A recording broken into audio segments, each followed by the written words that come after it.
This prison was not made of stone and iron, but of fear. This story is not a legend or myth, but entirely true from the bloody depths of the archives. It is also from the darkest and most ruthless side of humanity.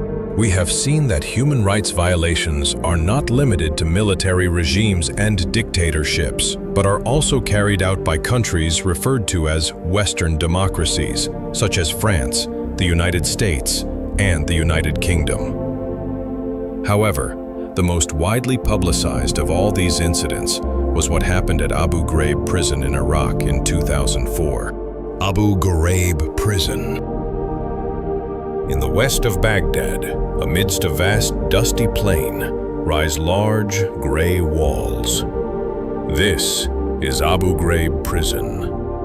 It was built in the 1960s. Initially, it looked like an ordinary prison, but over time, it became one of the most feared places in Iraq. During Saddam Hussein's regime, this prison served as a warning, not only for criminals, but also for dissidents, students, writers, and anyone who questioned the regime. Cramped cells, heavy doors, footsteps echoing in the corridors. Abu Ghraib was more than a place. It was a message. If you oppose the regime, you will end up here.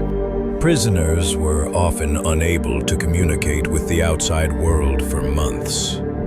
According to some testimonies, torture, forced confessions, and executions took place here. But very few people knew exactly what was happening behind these walls. Abu Ghraib was like the capital of fear for the Iraqi people. When Iraq was invaded in 2003, this notorious prison fell into the hands of the US and coalition forces. The ruined cells were repaired and new prisoners were brought in. Abu Ghraib became a symbol of a new era.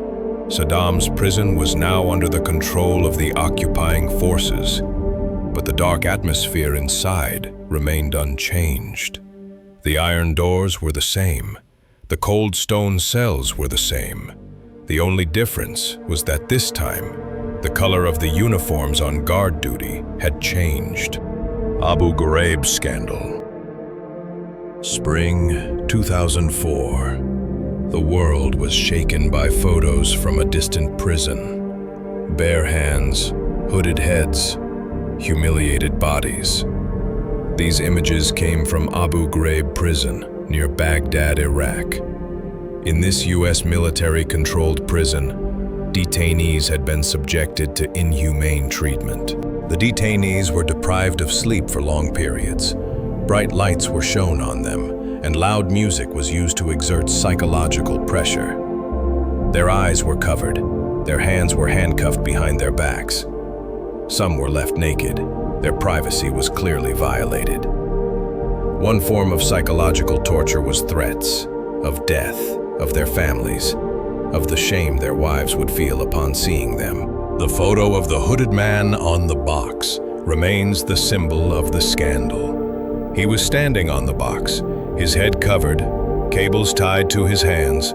His eyes were not visible. Human pyramids, naked prisoners, forced into humiliating poses in front of soldiers. Photos of this spread around the world. A detainee named Manadel al-Jamadi died during interrogation. He was found by CIA officials on duty in a position resembling a pose with his hands tied and his head covered. After his body was wrapped in ice, some photos were shown in the background. This incident was classified as a homicide, meaning murder. The name of the deceased stood out among those whose images were circulated because his body was present in the frames where smiling soldiers stood in the background. This photo became a symbol of images that trampled on human dignity. These images were leaked to media outlets. In April 2004, they appeared in major publications such as CBS's 60 Minutes 2 program and Seymour Hersh's article in The New Yorker. The US administration initially tried to dismiss the incidents as the mistakes of a few soldiers. But documents and testimony showed that these were not isolated cases. What stands out here is the chain of command, the lack of control mechanisms, the climate of uncertainty, the trampling of human dignity as a tool of power and control.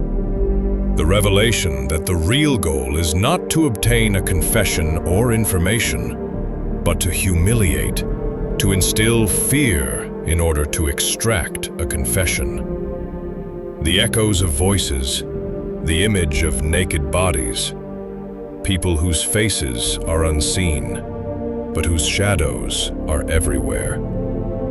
All of this shows how far the limits of humanity can be pushed